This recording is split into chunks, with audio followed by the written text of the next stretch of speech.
Welcome everyone. My name is Neil Denari. I'm the vice chair, and warm welcome to everybody tonight. It's a special event, and I want to let everybody know, as a member of our community, about a few things going on. A big one that you probably know about is UCLA is undergoing a big centennial campaign.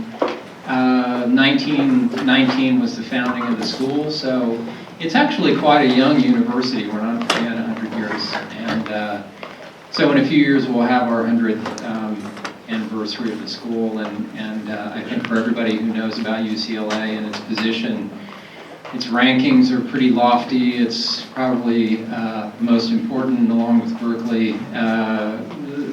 the most important public colleges in the world. And I think I, for one, am very proud to be a professor here in a public school. So the campaign is being kicked off publicly. It's a $4.2 billion campaign, and there's a lot of great optimism about the school and the people around the school who want to see it succeed. And of course, part of that is focused on the School of the Arts and Architecture, which is undergoing a transformation as we speak. The School of Music was given $30 million by Herb Alpert to start their own school, and at present we're going through the administrative process to separate the schools. Will be 4 departments then: art, digital media arts, world arts and culture and dance, and architecture and urban design in the SOAA, and music will have their own department. We'll be looking for a new dean for the school. Chris Waterman is stepping down, our current dean. In June we'll have an interim dean, and then a dean search also will begin in earnest in the spring as well. So big transformation for the school, the university, and our department turns 50 next year, and that's a big milestone as well for us. And we have an incredible group of alums, which John Ruble is one, who are spearheading, let's say, a project about not only the kind of reemergence of an alumni culture at UCLA, but also to engage in the conversation, as a lot of you know, about our mission to get a new School of Architecture on campus, which is a pretty visionary project at this point. So thank you very, very much for coming. I want to introduce Earl Gales, who's a member of the committee as well, and he lectured last year in a very kind of compelling talk about his life and work. So please welcome Earl Gales.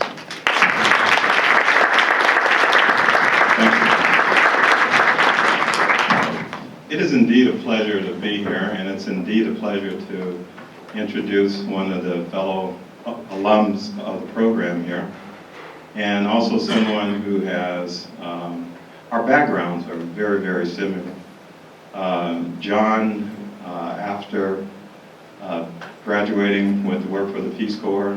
So did I. John, I thought that was a great experience. John is a FAIA. He came to LA in 1970. He started to, and then he graduated in 1974 from the program here. He started working with Charles Moore in 1977, where they formed Moore Ruble Yudell, which is a firm that has done a lot of international work as well as work here. He is perhaps recognized as one of the finest architects that I have personally met, and also one of the finest persons I have ever had the pleasure of meeting. John is an extremely articulate person who, to me, symbolizes, well, he represents architecture in the way architects should be represented. It is my pleasure to introduce John, and I'm definitely looking forward to your lecture, John. Thank you.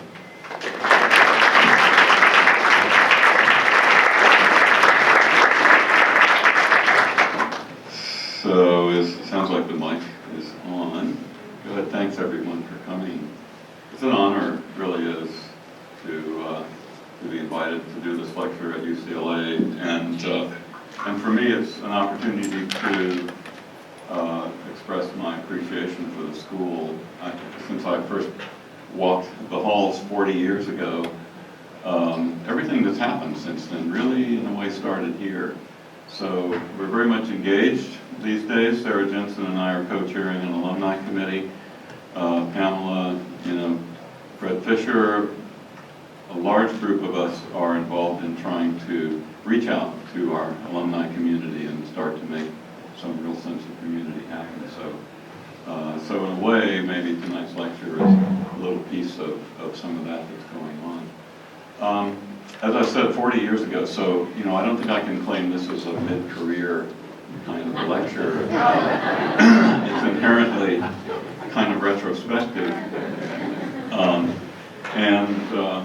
So it's in three parts. In a retrospective sort of frame of mind, it's in three parts. There's a rant, and then there'll be a flashback to my time here, and then there'll be the lecture, actually. So if you stay for the lecture after you've heard the rant, then I'll feel much better.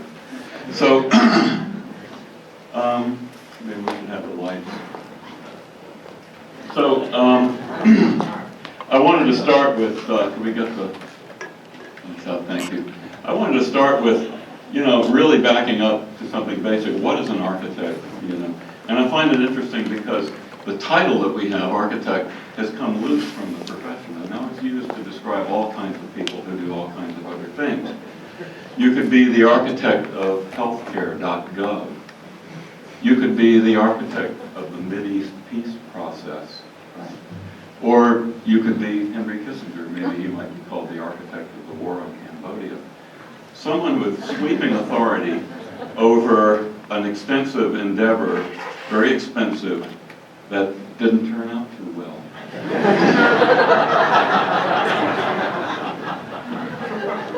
And my question here is, why architect? Okay, why architect? Why not the chief engineer of healthcare? Why not the hospital administrator of the Mideast peace process?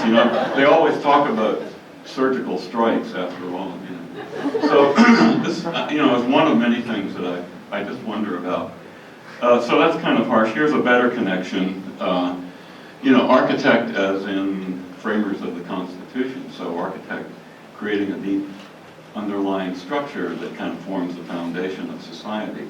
Well, that's getting closer to something a lot of us, feel like we'd like to think we're contributing to it. And obviously, incidentally, first and last time we had an architect as president.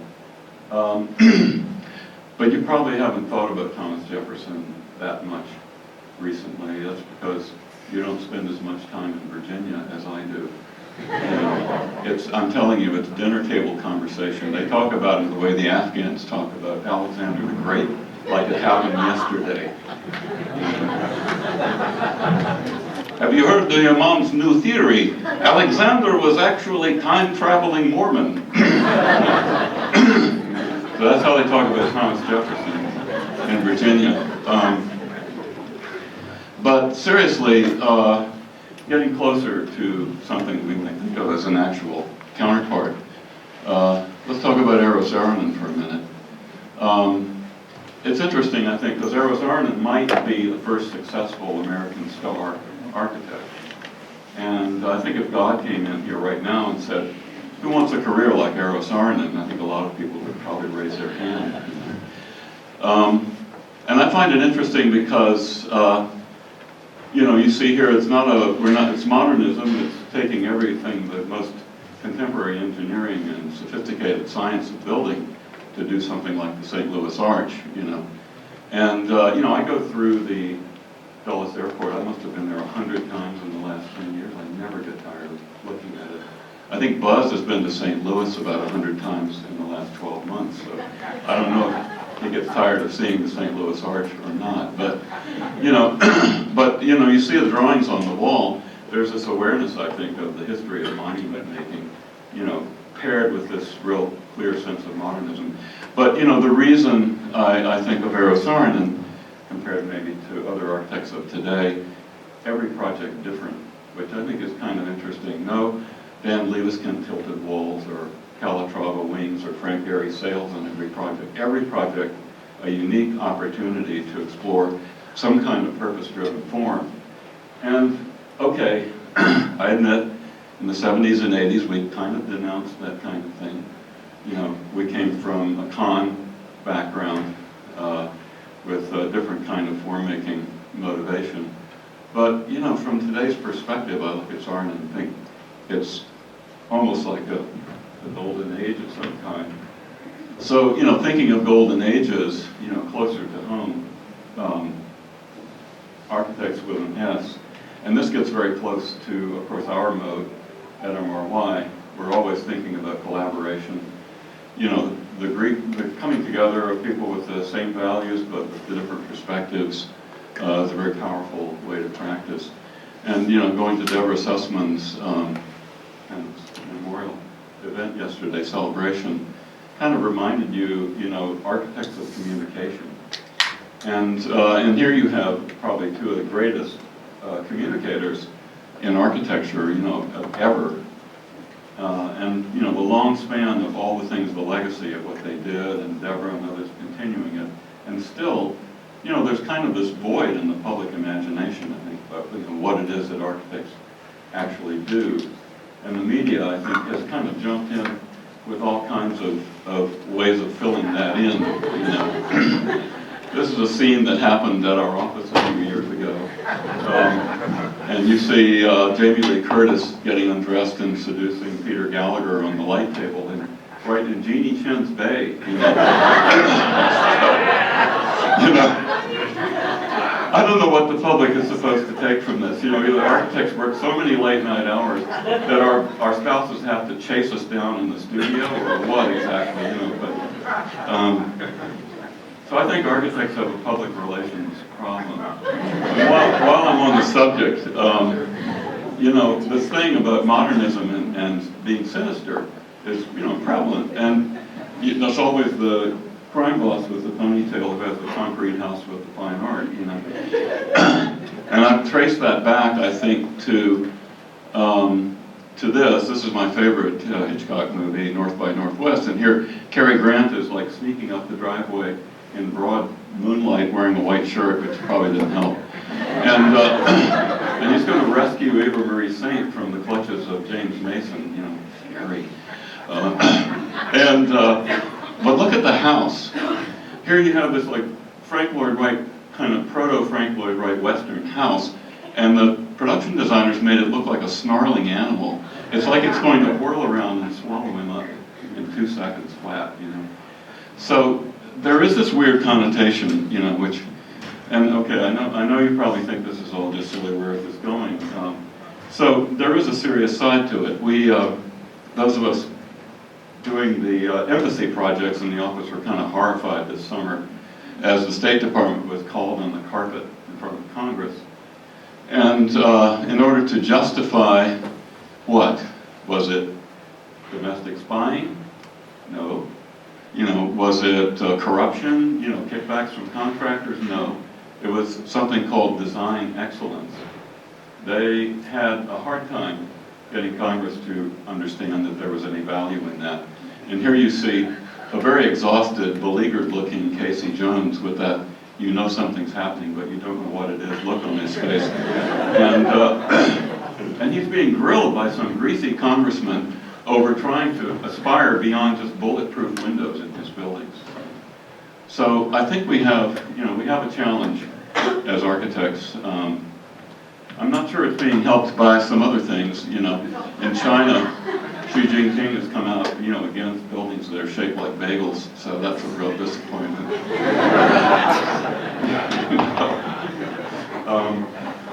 Anyway, the public doesn't really understand what we do. I think a lot of them, obviously some of the more professional clients do. But, you know, and here they are in all their innocence, you know, and they still hire us, which I think is really good, you know, so clients are good. But to get anything done, of course, you have to work with these guys. And, you know, I'm not saying contractors are bad. There may be some contractors here tonight. I'm not saying they're bad. A lot of them we really like. Morley, everybody, you know. I'm not saying they're bad. What I'm saying is this. They have an HBO series. You know, architects will never get that. Okay, you'll never have that. You can have all the sex in the office you want. You're not going to get on HBO. Forget it. Technology is another critical aspect, and I think, you know, for many people today, technology equals freedom. And if you are working in the Minecraft world, for example, there's no crafting, you know, and you don't have to work with contractors, and you're free to imagine all kinds of things.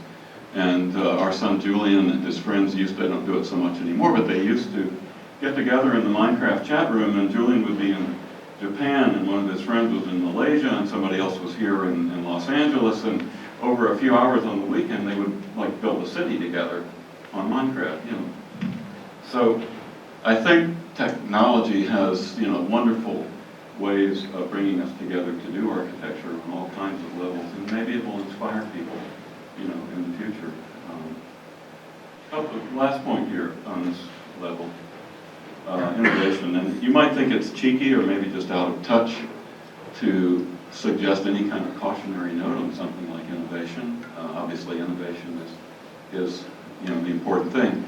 We go to a lot of business school meetings, and innovation is like the third word out of everyone's mouth. You know, so I think, however, I'm just saying, you know, one generation's innovation can be another generation's millstone, and I think as architects we owe it to everyone to think carefully about that. And, you know, innovation is good. We do it. We believe in it at MRY. You know, innovation in the hands of Bureau Happel. Nobody wants to get rid of that. You know, we all want that. You know, if innovation is on the y-axis, what's on the x-axis? You know, what else is there? My feeling is it's not enough. And at MRY, we do think, we do have a different mindset. It's not contrary to innovation. It's, like I said, sort of perpendicular to it, and I think that's kind of important. So I try to think what to call that. You know, this is the closest thing I can think of. You know, and the picture of the beauty of the New Zealand landscape is not really the point. That's just to give you a positive association with the idea. You know. But, you know, cultivation is a longer-term process, obviously, right? Cultivation is like multi-generational.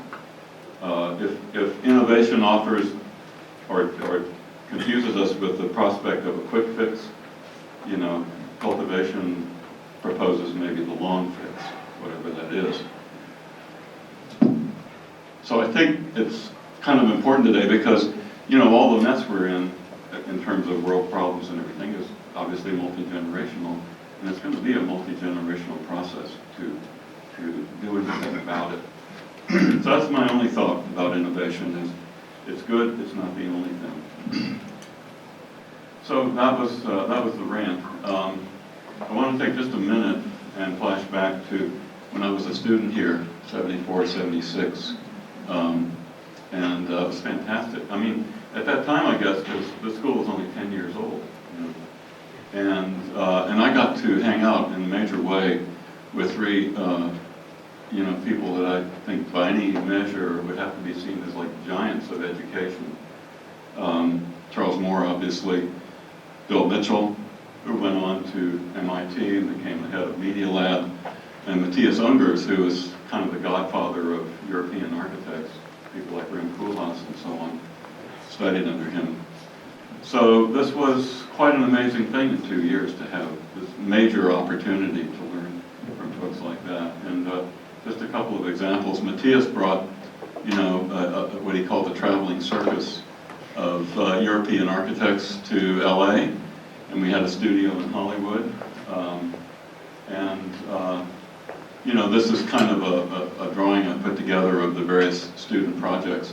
we looked at a strip along in Hollywood, between Sunset and Hollywood Boulevard, doing urban projects. And the kind of interesting thing about it was, Matthias's perspective is, urban form making and architecture are inseparable. So architecture is a process that's part of an urban generation or an urban regeneration. Cities are made of architecture, and it's a kind of an inseparable process of analysis and understanding, usually based on building types and other things. So anyway, within the studio, this was my project, Hotel Cosmo. It was a large entertainment and retail complex with a kind of Marxist, neo-Marxist commune sitting on top in the form of a kind of Las Vegas hotel. It could have happened. Bill, the computer-aided design was at its inception at that point. This was really the groundwork for it. And, I didn't go on to work in that field particularly, but, I got to figure out how you use an n-dimensional matrix to manipulate points in three-dimensional space and create perspectives.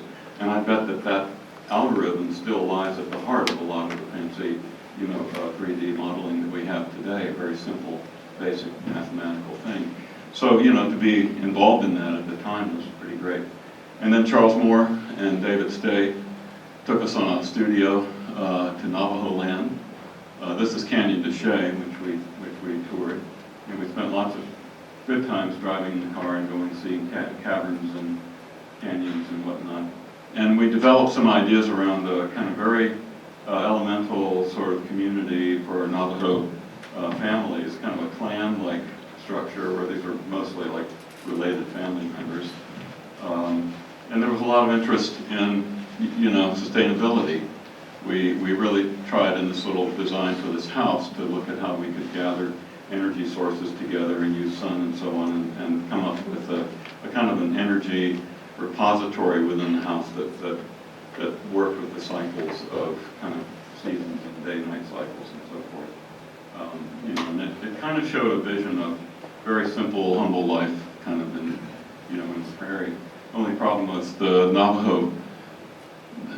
I loved our scheme, but the Navajos thought that this skylight I had with the two chimneys coming out reminded them of a Hopi kiva with the ladder, and so this one, didn't work. So on to the lecture. I just want to remind you that this is the person who is doing your distinguished alumni.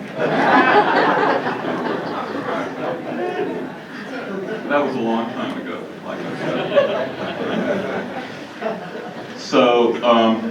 So what I want to talk about our work, obviously, and it's a challenge to sort that out and compress it into whatever I have left now, like the next 45 minutes. But I thought about place. Place is such a key aspect of our work and the thing that we're inspired by, really. And there are many dimensions to it, and so I want to kind of talk a little bit as we go through a series of projects. It'll be kind of a tour, sort of an around-the-world trip, if you will, of projects in Moore Ruble Yudell country. And I refer to it as found in translation in the sense that we learn from each of the places that we're working in. But more importantly, I think we try very hard to be local. We try very hard to make each place we work, our place.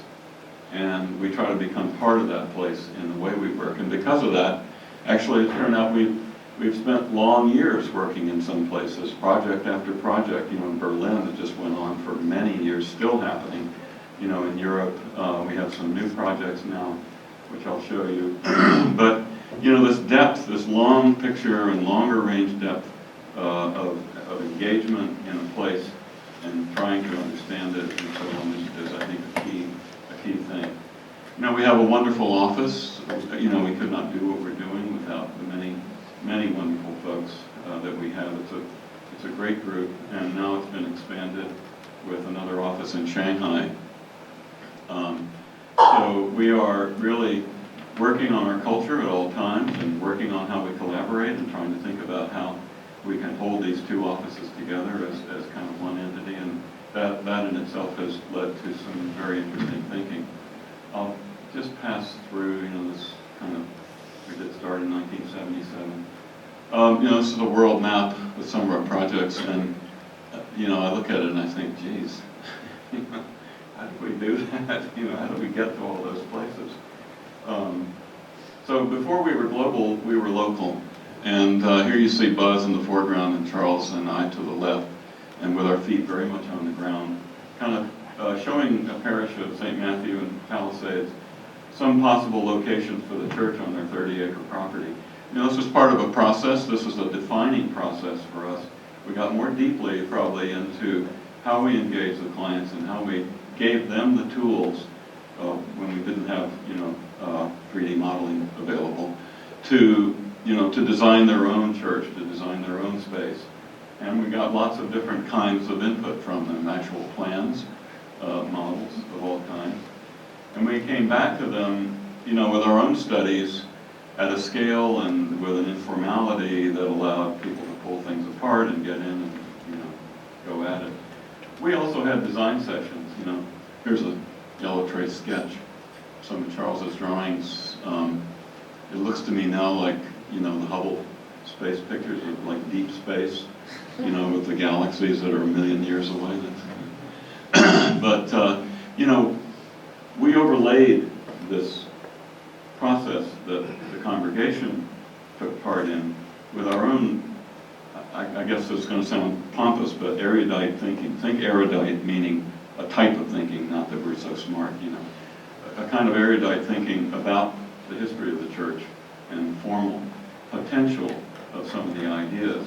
And what resulted was a very rich plan with, a grand contradiction, the sweep, the arc of congregational seating underneath a roof structure that had a completely different geometry.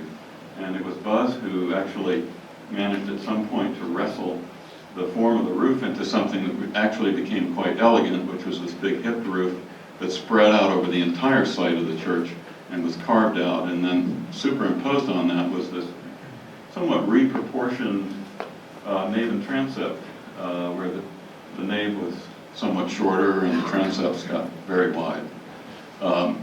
It sits like the wee kirk of the woods was what the parish priest liked to call it, in this kind of woodland setting. And like Doctor Who's TARDIS, it's much bigger on the inside. You go into, through a pair of doors that kind of remind you of the Book of Kells, and then inside, the space really opens up. And I think it's interesting, again, after all these years, kind of looking back on this kind of thing, and thinking about the overlay of many, many, many ideas that somehow got organized geometrically. And it's kind of interesting because you could, if you were an art history student, you could look at the decor in the room or the ornamentation and you could think John Ruskin. Or you could look at the structure, the steel frame that's exposed everywhere, and you could think Viollet-le-Duc, But interestingly, we weren't thinking about either of them. We were thinking about how these things came together in a Maybach sort of way, where you have traditional and contemporary kind of fused in an interesting way. So, that was a key starting point for us. I know most of you have seen this. I just feel like it would be goofy to talk about the office and not reach back to that. So our local practice, got really local. We've done a lot of stuff in Santa Monica. And over the period of time, it's like a Santa Monica style, if you will, has kind of evolved. And it's very much evident in a whole series of projects. These are all, just a map showing some of the many things we've done, kind of planning and architecture. The Santa Monica Library, many of you know. Just one detail, for example, Tina Beebe, who was working on colors with us, figured out that we could do this precast in 2 colors, the dry sand color on the Santa Monica beach and the wet sand color on the beach. And the precast matches that very, very carefully. A few subtle things like that, combined with a kind of general sense of openness. We're very proud that we had, a whole city block, but you can enter the library from several different locations, and they draw you to the center. And, it had a famous cross-section that involves sustainability and also a central place. This little courtyard with the cafe turned this building into kind of a social center for everyone who lives in that part of town. Light and, you know, the inspiration in a way was Scandinavian, because we had by that time actually worked quite a bit in Sweden and been to Denmark and so on. So, you know, it's this kind of focus on ergonomics and functionality and the things you touch, you know, in a very simple way, durable way, that we saw as really a kind of Scandinavian inspiration. And the courtyard at night is really lovely. I was just over there the other night to one of our public meetings, and you know, you can flow in and out of the building, inside and outside. Pamela Burden did the landscape on this. We worked with Michael de Villiers in the office, and Krista Becker and Haquan Park. We all kind of worked very hard together as a team. Clay Holden from our office doing furniture and design. We designed everything in the building pretty much down to the last bit. So then when the building opened, and this is a thing that we've done a couple of times, we wanted to show the city and the librarians, you know, what can you do with this building? So we designed an exhibition on Nordic lighting and furniture. Some of you might remember it. And we set it up. We didn't only set it up, we paid for it. Actually, Haquan raised money, and we got the, you know, it became this rallying point for the Nordic community in Los Angeles. You didn't think there was one, but you wouldn't believe all these names that showed up, you know, for the wine and cheese. You've probably all seen the parking structure, you know, and the idea of, you know, a general white architecture that's animated by color, and a lot of light and a lot of porousness, porosity, breeziness, openness, whatever, all those various things that I know sound very obvious because Santa Monica has, like, you know, the greatest climate in the world. But that is, you know, part of the understanding of how to make places here. And it came up more recently, you know, in doing this housing project down by the Civic Center, which I think kind of summarizes a lot of things that we were thinking. You know, creating kind of street frontage that's lively, that's animated by activities. The city demands, I mean, maybe if we hadn't designed this, and whoever designed it had to work with the city of Santa Monica, maybe they would have come up with something very similar. You know, they were incredibly involved in telling us what to do on the ground floor, what kind of massing. James O'Connor and Kawarimi and others, Halil Dolan, worked on this, and really, I think, came up with an interesting way to create this two-layer architecture, the houses on the roof and the building on the street. You know. And then there was this lovely, you've probably been there, with this lovely pedestrian walk, and other kind of public moments. We also designed this building called the Seychelles, which is the developer's name for it. And, you know, here's up on the roof terrace. You know, a few years ago, there wasn't anything like this down there, which is kind of weird, you know, because it's one of the most beautiful settings in the world for, you know, some kind of really fancy real estate like this. But there are these big terraces on the building where you can look out at the ocean. It's, you know, Santa Monica's become very anti-development, but, you know, but we do think, if you're going to, this, I think, gets to a point that I would like to make, actually, and that is that, you know, if you're going to build somewhere and you're going to put this building there and take up the space and everything, what are you going to understand about that place that makes it worth actually doing? And I think that's something we take very seriously. You know, if you're building in this location, there's something to get about the site. Otherwise, don't build there. You know, don't do that project there unless you actually understand something about the place and why you would want to be there. We also did some lovely affordable housing. James and KAROW again on this with some other folks in the office, and this may be one of the last kind of community core projects. And you know, I think it's quite wonderful how this little courtyard turned into a statement of house and home with this kind of picket fence metaphor on these bridges. The bridges take you across the courtyard and they transfer what might have been an awkward kind of shared corridor or sort of access into a kind of privacy, because only 2 units access across each bridge. So there is a sense of scale and diversity there. And the colors were wonderful, they totally transformed. you know, what might have been just very inexpensive construction view from the inside.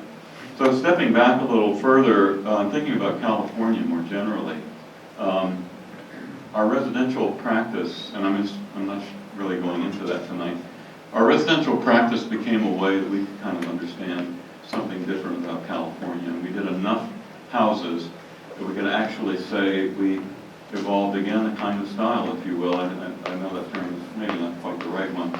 But if you look at this house, which was done in Carmel Valley, on the left you see that image of the courtyard, and you could look at this and you could see a kind of Spanish colonial influence if you wanted to, or you could see a kind of Japanese influence, obviously.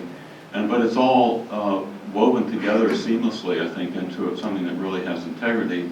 And for us, says, you know, California, the natural materials, the light, the interest in inside and outside. So I want to show you how we now translated that kind of thinking into a very large public building, which is, so for that, we have to travel to Fresno. You know, it may be one of the cruel aspects of my practice that what might be the most successful public building I've ever worked on or ever will is in a place where hardly anyone goes. No, I mean, the people in Fresno do matter. I don't mean that they don't. You know, it's a Robert COYLE U.S. courthouse. And this was a real seminal project for us in terms of doing a big public building domestically, a civic building, a government building again. And it's very interesting, you know, this is a building that lies adjacent to Fresno's little civic center. So it has this kind of civic context. At the same time, you know, it's a building next to the railroad tracks in a scrubby kind of, you know, agricultural town, you know. So this building needed to have a certain toughness about it and a certain resolute quality, which it definitely has. Buzz Yudell designed this kind of top of the building, which creates a real statement that you can kind of see from all over town that says this is not just an office building, this is some kind of civic public institution. Inspirations came, you know, from Fresno. Inspirations came from looking at the Sierras, looking at the foothills, looking at the agricultural patterns of the Great Central Valley and so on. And that got translated actually into, oddly enough, the surface treatment of the building. We created, you know, we went to a lot of courthouses in doing this, and I didn't like hardly any of them. You know, they were white Indiana limestone buildings that looked the same no matter where they were. They had lobbies. You go inside the lobby and you just leave the rest of the world behind, and it's just marble hallway, you know. Very, very tedious kind of buildings in a way. We took this as an opportunity to say, you know, let's create a building that is about California. We want a building that you could not see this building in Boston, you know, it would not go there. And so we used this rough textured precast, and this was our first opportunity. We actually used 3D modeling to get the scale and the texture right so that the thing wouldn't look like ridiculously busy, but would have this kind of animation and this sort of rustic character. And it's bigger than any stone paneling you could get. Those are very large panels, tipped this way and that. And Jeannie Chen and our friends at Gruen, Deborah Gerard, and Bob Dolbitsky, we worked very hard. We had like 2 inches to play with on the precast, you know, in or out, and to create this kind of character. So, and then Pamela Burton did the landscape. We had a very interesting team of Pamela and these 2 artists from San Francisco who designed certain aspects of the lobby and also the landscape. There's a fountain in there designed by Doug Hollis. And as you go in from the landscape, you come into the room and it opens to the outside. We created that landscape as a kind of tableau that you actually look at from the lobby. So in true California fashion, you never leave the outside when you come into the courthouse. It's a vast space. The judge wanted a place where you could have dinners. He wanted a major public space to add to the city, and I think it does work that way.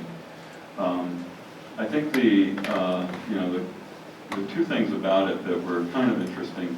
as a detail, okay? On the right, you see this cone. That's a fountain. It's kind of a hidden fountain, a well, actually. And the whole theme of water, as you know, in the Central Valley is like really erupted into a nasty situation.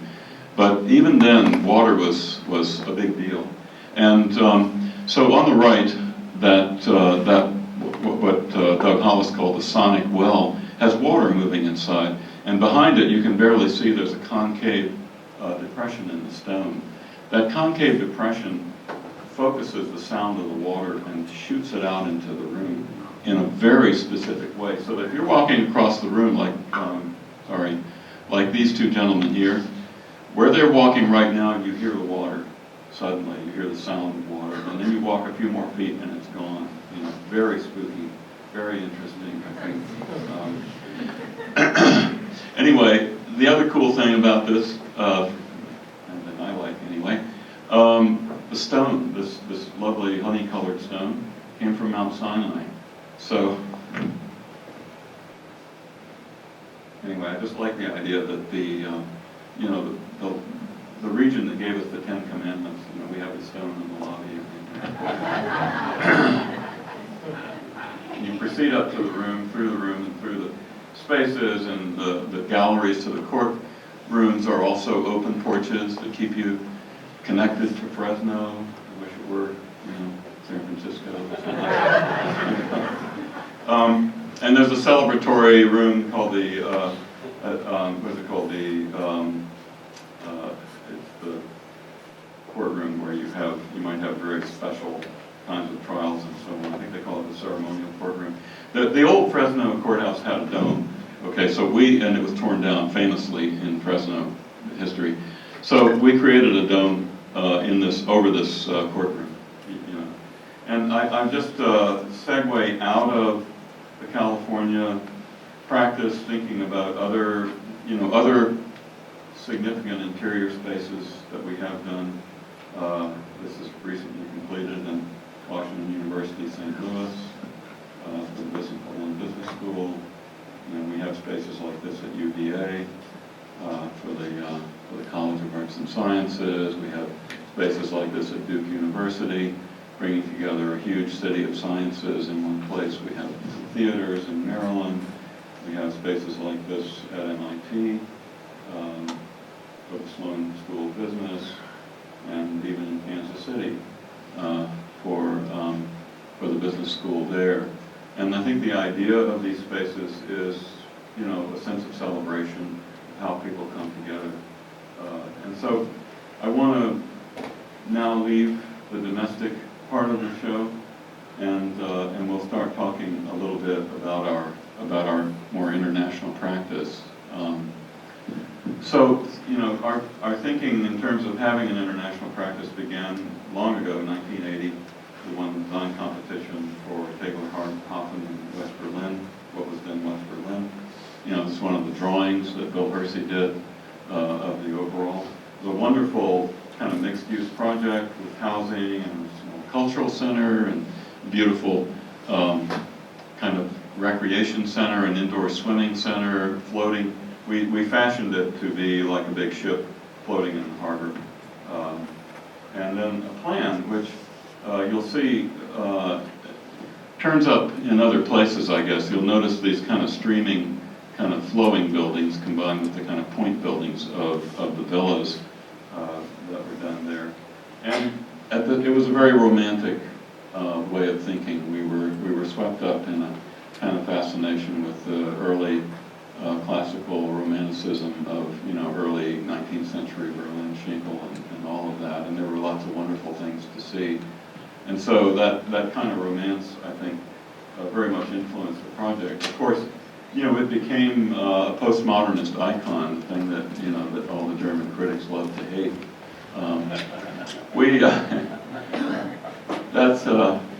But we got to design the harbor, not just the buildings, but the harbor, and you see the edge of the harbor with these lovely details, and then the seating and the change in level and the intimacy of people walking along. And this, really was something this is why I think the people in Reinickendorf is what the neighborhood's called. We're happy to have us there because, we wanted a place that would indigenously expand somehow the quality of place that was already there. And then one building that was kind of interesting coming out of that was this library, the only one that was done of this little cultural center. And Charles Moore was very, very active in designing this. I think it's a very elegant building. It could be called postmodern, but as he described it, it's a warehouse that has seen classicism in a sense. And, you know, and I think it shows, you know, a love for this kind of elegant, classical proportion and classical architectural form. And inside, you know, it's got a grand space, a vaulted space. And I always found it interesting that, you know, you see the drawing on the right, you've always seen these dome buildings, and then they have the inside dome and the outside dome, and there's all that stick work in between, and normally you don't get to see that. But, you know, in the library, we kind of took a lot of pleasure in kind of exposing those two layers. And, you know, you really get this lovely contrast of light floating in, and then the wood vault of the inner surface that runs through the length of the room. So Tegel also led to a practice in Sweden that went on for quite a while. And we first started going over there in, I think in '86 for the first meetings. And, you know, there was an interesting story about it. We were doing this thing where Charles and Buzz and I were inviting other folks to come up to the folks at OJAI, and we'd have a kind of retreat and work on our diets, you know, and do design together, you know. And we had this appointment. We were at 12:30. We were going to sit down and work on PARISH. Only I had my massage at 12:30, and I wasn't going to give it up, you know. So they said, well, we'll start. You go ahead. When I came back, they had already finished, and this is what they had drawn. You know, I missed the whole thing, you know. And it evolved. It really evolved into, for me, one of the most beautiful site plans we've ever done. And you see, I think, a refinement maybe of the curving serpentine buildings and the point buildings of the villas organized into a beautiful kind of counterpoint lying across the beautiful site in the suburb area, an old villa neighborhood in Malmö.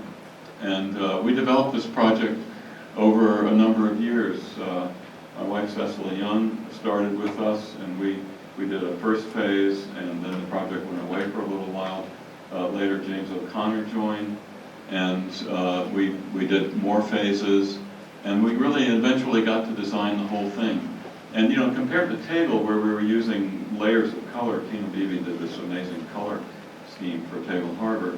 In Malmö, we were kind of using real materials, you know, so everything is brick and zinc, you know, except for the villas, which are brightly colored painted plaster and kind of in contrast. So, you know, it really, for me, you know, creates such a pleasure environment, you know, for a residential environment with lots of beautiful, that's Tina on the site.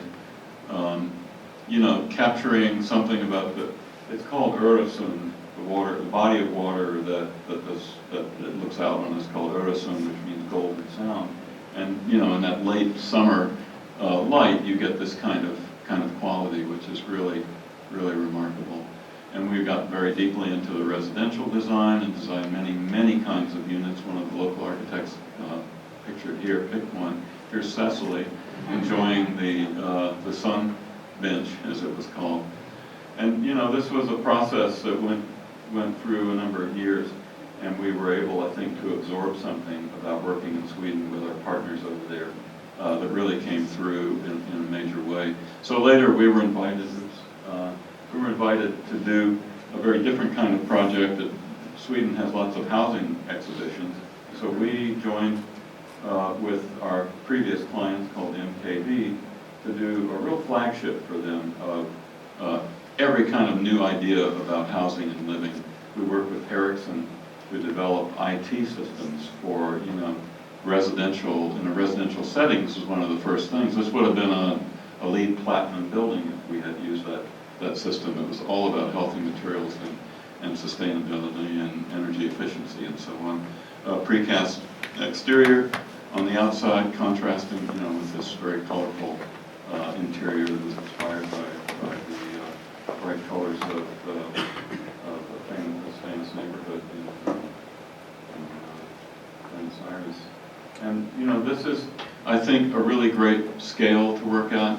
The potential for the building to be part of an urban system or part of a community placemaking, and at the same time make connections to private life and individuality was really at a high level. For Sweden, this was very different. Sweden, housing was all about standards, was all about, refinement to get things cheap. This wasn't cheap, but it did open up, I think, the possibilities of a different kind of value system. One project I'm particularly happy about, I guess, happened then afterwards in Germany, the former East German area of Berlin called Berlin Weissensee. We designed a new community for, let's say, 12,000 to 15,000 people. And it was attached to a small village, KAROW, which is what's called a Strassendorf in German. It's a little street village. It has little houses lining the village and then the street, and then behind that are little courtyards with farm buildings, little kind of barns and sheds and so on. So we got very deeply into the patterns of all of that, and also into the agricultural patterns of the site. You see there the grain of the site that's created and the orientation, and you can see how that kind of swept through the plan and provided this underlying order against which we composed all kinds of axial streets and linear parks and courtyards, and a vast collection of housing types that gave real variety to this is basically affordable housing. This is social housing in Europe. We sketched the results were created mostly by other architects. There are like 27 different architects working on this. And what I'm pleased with about it, I think, is that I feel that we created something real. I feel that this is a place that isn't of any particular time, but it's very much of where it is. And people, I think, have responded to that very well. These are some images I took off of Google Earth, actually, of how some of these spaces look today. And they have, the landscape has grown in, and this is after, almost 20 years now, feels like an indigenous place that has almost always been there. So, for us, that means a lot, that kind of being local and creating something local. The project in Berlin also led to two more interesting things. Cecily and I worked on this first newly built department store in former East Germany in Leipzig for this company called Peek & Kloppenburg. It's kind of like Nordstrom's, I guess. And what we created was kind of interesting because it's a real landmark of a department store. This has probably got the most elegant, nicest materials, best construction of almost anything we ever did. And it's a department store. So that might seem a little bit like an oxymoron, but in Leipzig was a city of proud commerce. And it was actually a city that invented a building type that's very much akin to like the Pacific Design Center, kind of a market hall building. And so this kind of reflected some of that. We had these beautiful copper-clad bay windows, creating a kind of texture. We used the urban position of the building to transition from a narrow part of the street to a wider part of the street. And I think we created, again, something that feels so much like it should be there and must be there, that I feel like this is now inherently part of the city. Doing this got us a step closer to this project because it demonstrated that we were able to do a well-executed building in a very fancy urban context, and that ended up getting us into the short list for the State Department, where eventually in 1995, 96, we won the competition. This is one of the most difficult buildings in some ways, and I said earlier, oh, what a shame, that great courthouse is in Fresno where nobody goes. And here we are in Berlin. Everybody goes here. Everybody in Germany goes here. And we had to struggle over years with a project that had a number of setbacks and challenges thrown at it. But we're still very proud of the results.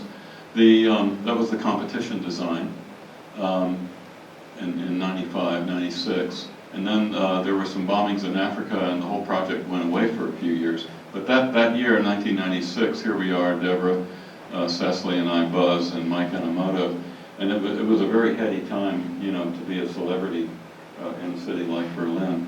And on the left, there was a watercolor of the courtyard where Doug Gardner drew Cecily and I in the foreground, and Buzz and Tina behind there. And sort of like, so a kind of celebrity moment. You know, what I think is successful about this building is that it's essentially a very quiet building that weaves itself into the urban context. The whole idea was to provide a kind of supporting, flanking frame for the Brandenburg Gate. And at the same time, it has sort of monuments embedded in it. So the building itself is not a monument. The building is simply an urban block form. But sculptural elements are occurring in that structure, placed here and there up on the roof or down in the freezer plots here. And geometry was very important. The interesting thing was, for us, you know, the Brandenburg Gate coincided pretty much with the American Constitution, both created in the same 5-year period, you know. So we got very interested, obviously, in the kind of architecture of the Enlightenment. And we got very interested in the kind of pure geometries that could be created with limestone in a more contemporary way, and the symbolism and the pageantry, you know, entering into the embassy. We got to work with artists, and we created this very serene courtyard, which has this column by Ellsworth Kelly, and then a wall drawing by Saul LeWitt, one of the last ones, also.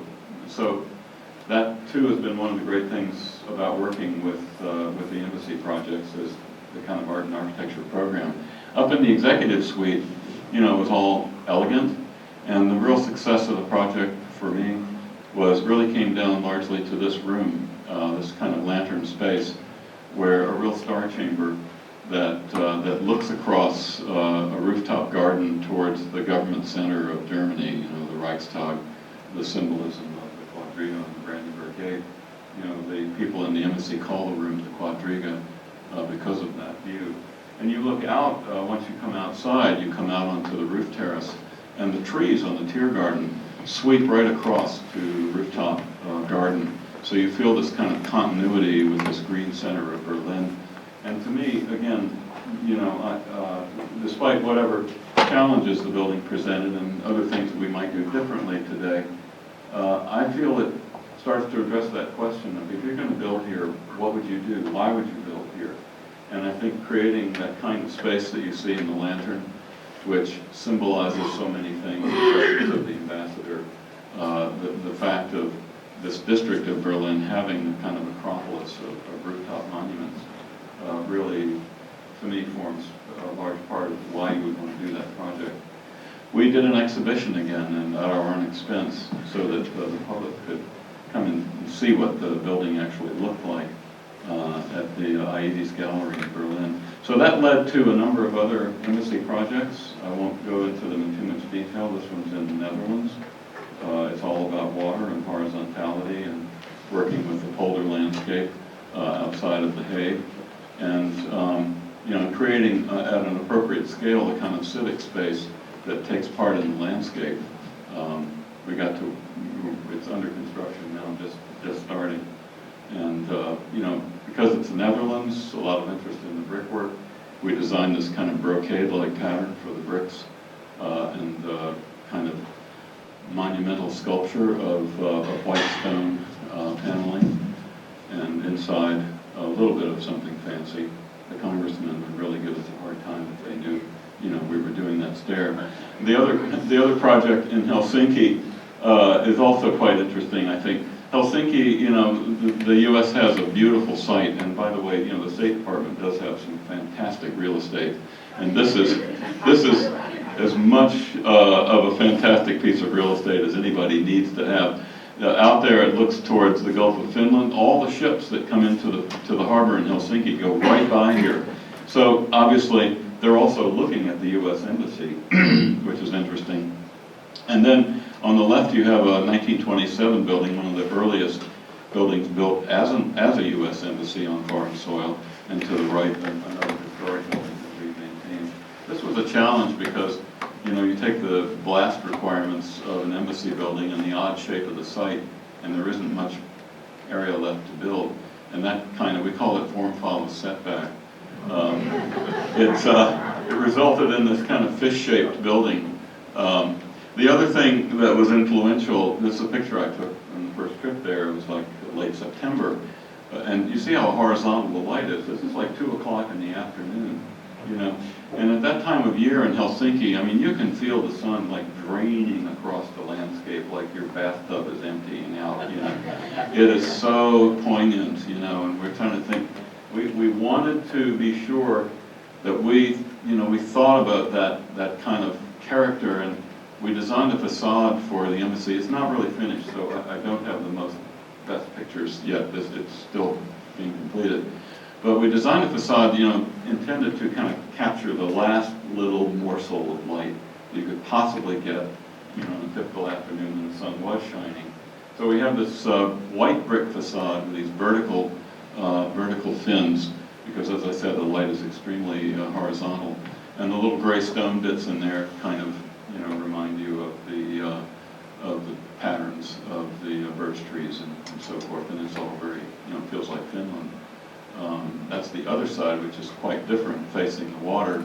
It's got a very sculptural feel with the balcony thrust out, you know, for the ambassador's office.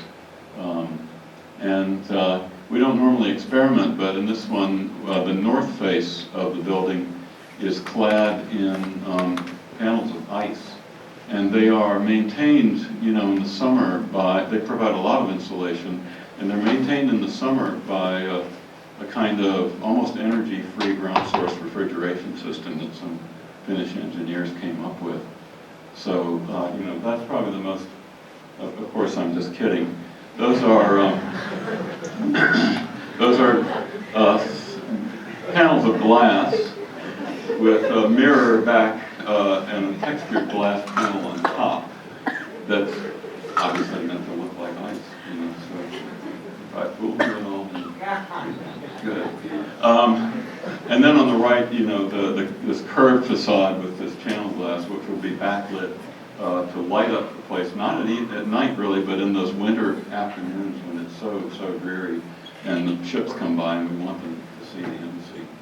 I think this is the last European project, and then stay with us for a little bit longer.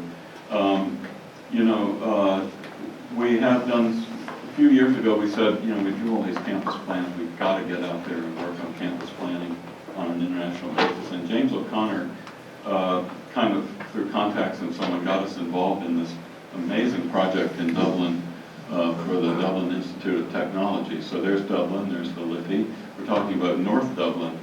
And the site is this remarkable preserve, a walled compound, you know, with a lot of green space and a few 18th, 19th century granite buildings, you know, kind of like an opening in the dense fabric of the city all around. And that's where the Dublin Institute of Technology campus is going to go. There's a little bit of topography, so you sit up in, say, the upper level of the library, you look out across the playfields, you see the city, you see what's called the Dublin Mountains in the background. I mean, here that would be like the Verdugo Hills, but, you know, there it's the Dublin Mountains. And a wonderful plan that I think shows some kind of learning from previous things, but at the same time, it follows a very, very powerful theme here, which is connection. You know, the whole point of this campus is to connect the city around it through this, what used to be a walled enclave. The ball fields are very important. Dublin Institute of Technology has like 30 different locations around the city. Now they're going to come to this campus and have a proper campus with open space and athletics and all kinds of things. And, you know, we're working very closely with the existing buildings. Our landscape architects, Jan Weber and Cornelia Miller, worked with us all the way back to the first project in Berlin and continue to work with us today on these very canny understanding of urban landscape in Europe. So it's raining in Dublin, so we're going to leave Europe. And so I feel we also obviously need to talk about our practice in Asia. And, you know, it might be harder, you might think, to find connections. Europe is one thing, you know, Asia is something very different. This is Alumni University, a new university campus, the first campus we designed, you know, from the ground up on a greenfield site. And it was a challenge because it was really our first, we'd done a house in Singapore, I think that was about it. But I mean, going to Asia and designing a major public thing like this, and you know, how do you understand the culture? How do you think about placemaking in that context? And I don't have a picture of it, I'm sorry, but I had seen in the Dahlem Museum in Berlin this beautiful scroll, and we saw it again. I saw it again actually in Richmond, Virginia, like 2 weeks ago. And it's a beautiful, famous scroll about the Emperor's Southern Journey. And the thing is, you know, like a 75-foot long scroll, so you only see little parts of it. But what I saw in Berlin, it was open to this section, and there was a moment where you had a village and the kind of picturesque jumble of the village, and you had a river and bridges over the river going to like a palace or a temple complex. And that palace or temple complex was beautifully ordered and, you know, like you would expect, and very auspicious and elevated slightly. And then opposite that, on the other side of the river, you had this kind of crazy jumble of the village. And we thought, okay, you know, maybe through art, somehow, through that kind of visualization, we can try to reach some kind of understanding. So that very much influenced, you know, the plan of the campus. And it's, yeah, it's still, for me, like one of my 4 or 5 favorite site plans we've ever done. You have in the center this ordered orthogonal organization of the academic and research part of the university. You have meandering through this chain of ponds, basically, looking like a river, you know, and then you have kind of bridges going over from these residential areas on either side. And, you know, the big order and the big grand scale gesture through this center, you know, that has kind of like a big green and then huge library at the center, and then behind that a public square and the student union and all that stuff. You know, you have this, I think, an ordering thing that to me started to feel like it had something to do with China. Pamela Burton did the landscape with us. We didn't get to do any of the buildings. We did those streets, we did the master plan, we did the landscape, and Pamela designed these streets that we call bicycle boulevards, you know, and this is what they look like today. And they provide this wonderful environment to course back and forth through. Everybody rides their bikes there. You know, it's a very hot, humid environment. And here you have this infrastructure of kind of tempered shade and habitation coursing through the entire project. You know, the buildings aren't bad, you know. We didn't do any of these, but they followed, you know, they got the towers. And, you know, but I mean, putting the lake there, you know, suddenly gave this campus a place where it might have just been sitting in the middle of a green field, you know. So again, I think a few key ideas sometimes can be part of the thing of making something feel local, even when, you know, it's brand new. I feel the lake makes this little university look like it's been there a long time. A quick diversion to Chinese University of Hong Kong. You know, Hong Kong is just total energy, total density, movement, and so on. And this project was adding high-rise classrooms to Chinese University on a platform of buildings. And it was kind of interesting. That tower that you were seeing kind of hovers on pilotis over this incredible kind of canyon that runs up through the buildings and takes you up to upper levels.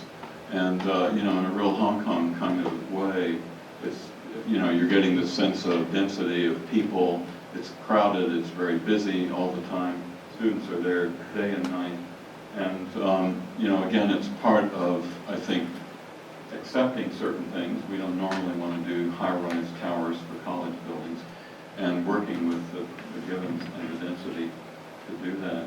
A very elegant building that we did in Taipei. This is something that's just been finished last year. James worked on this quite a bit. Is this very high-end residential project in Taipei. I thought it was very clever how James got these lanterns to float up over the trees, because, you know, we never saw this view until the photographer went out there.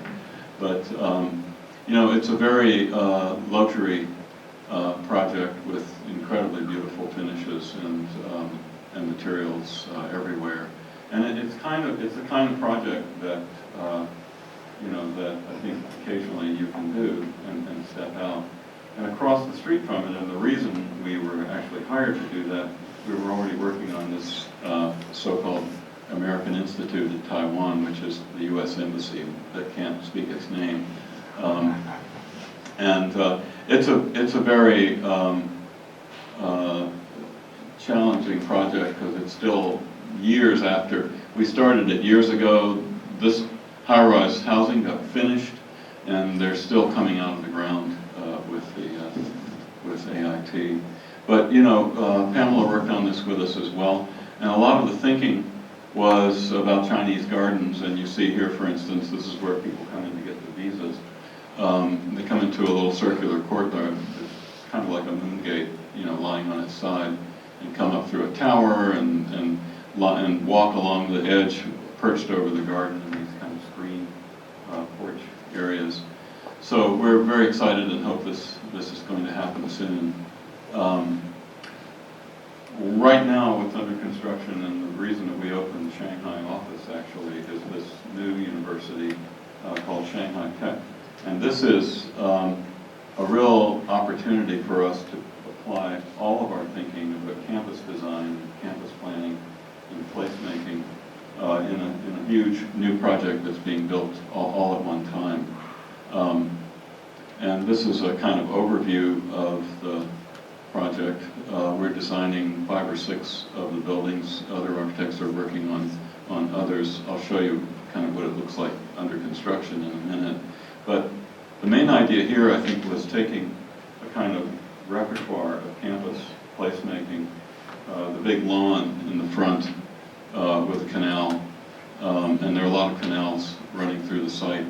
The grand arcade that kind of announces the front of the university.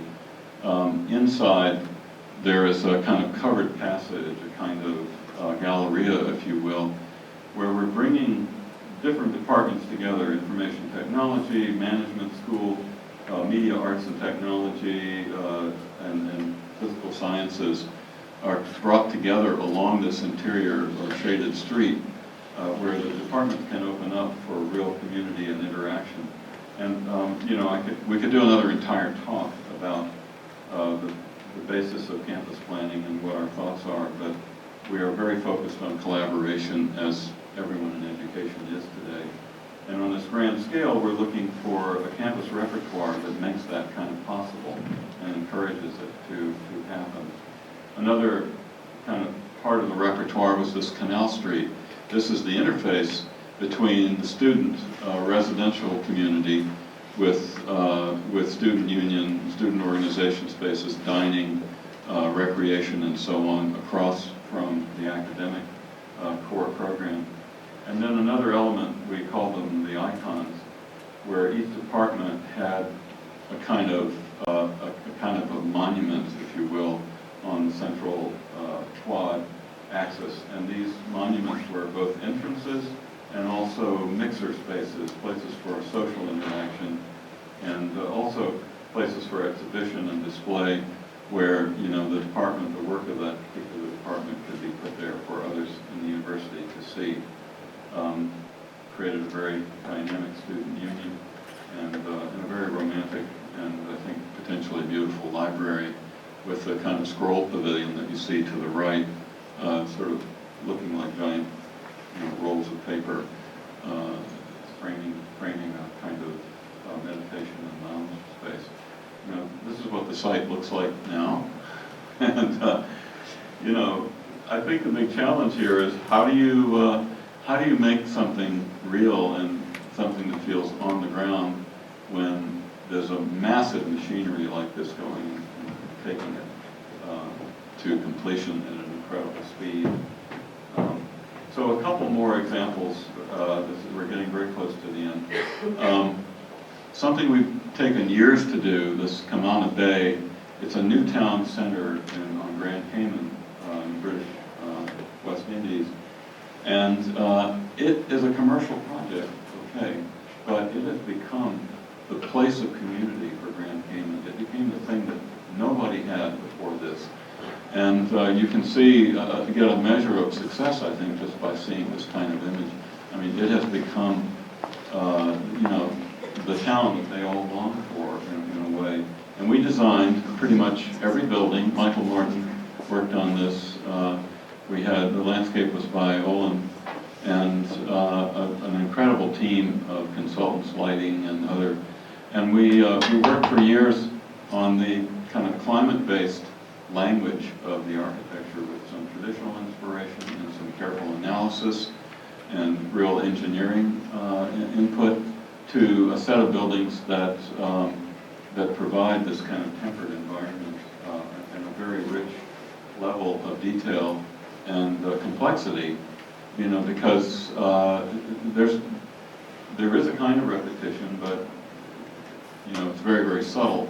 As you walk through the town, you'll have the feeling, I think, that it wasn't all built at once, which is really critical. Buzz designed this beautiful tower, kind of Tower of the Winds, with a bar inside, and you go up many layers up to the top and have your drink and look out over the island and look out over the sea. So texture, pattern, shade, the layers of structure between inside and outside, and the layers of space between streets and courtyards and overhanging terraces and so on, turn this into, just a complete environment. So this is a process of, I would say, almost 13 years of development, working with our clients over the years and refining and revisiting how the design was working.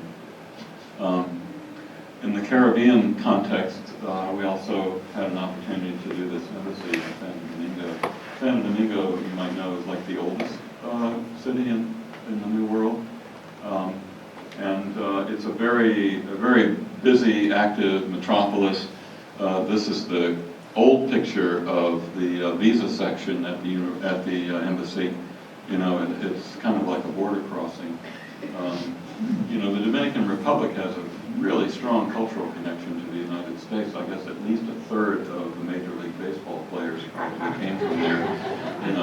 And so this close cultural connection, it results in this huge consulate.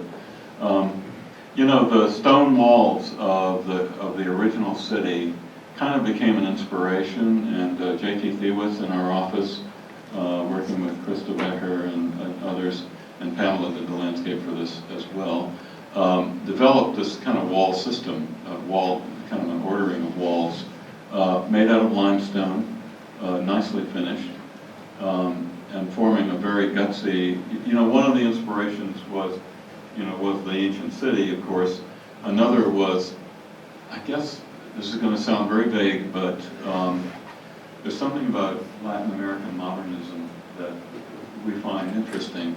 There's a kind of gutsiness and an abruptness and a sense of not being shy. And so we like that spirit, you might say, that you see sometimes in contemporary buildings in Mexico or South America, a very bold kind of gutsy spirit, straight ahead modernism, And that kind of was something we were thinking about. So as you go in, there's kind of a surprise inside the building as you go in. It's very tough on the outside, these just kind of natural materials. And then you get into the center, and it goes into a swirl of color and geometry, creating a kind of community place for the folks who work there and for visitors. So this was actually our first Revit model building. And Ed Minkowski in our office, we did some sketch, kind of, some curves, and then he figured out how to make curves happen in Revit. We hadn't actually done that before.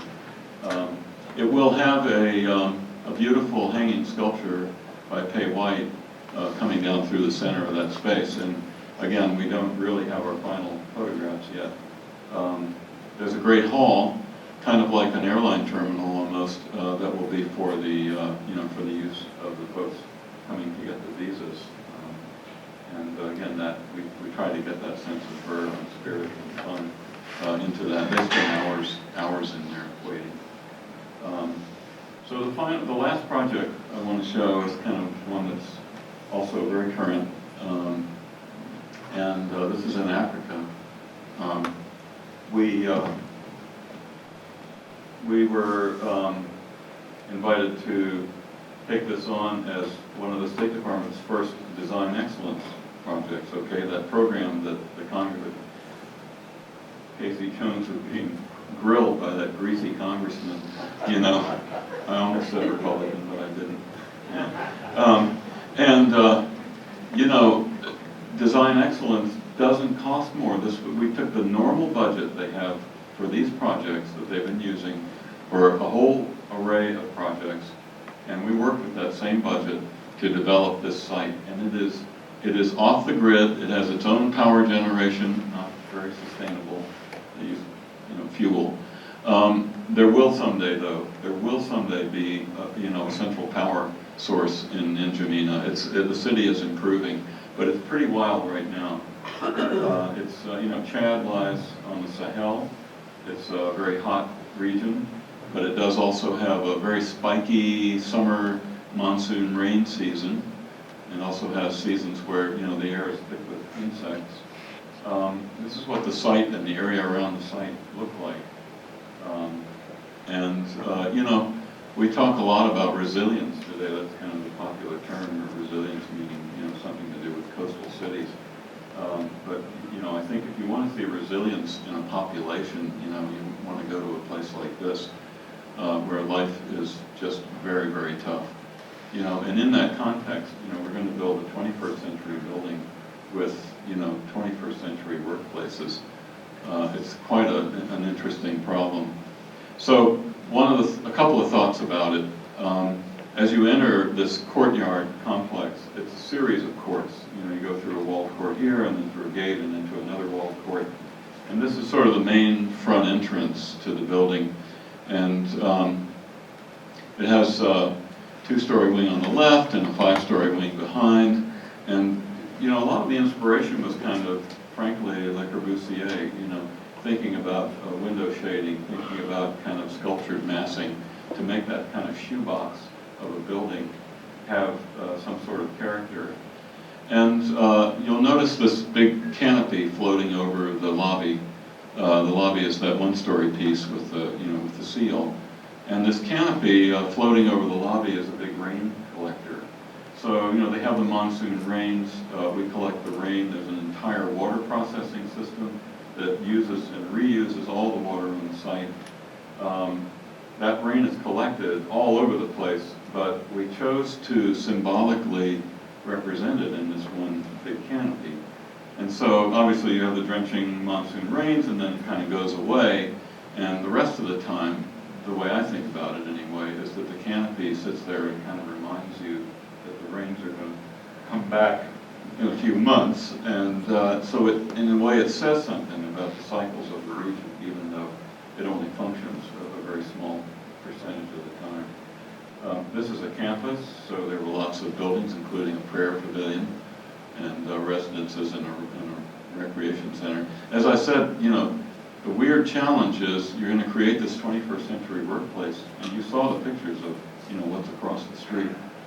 So I think I wonder, how do you bridge between those two things, and what kind of environment can you create that that gives people a place of community there that doesn't feel completely bizarre?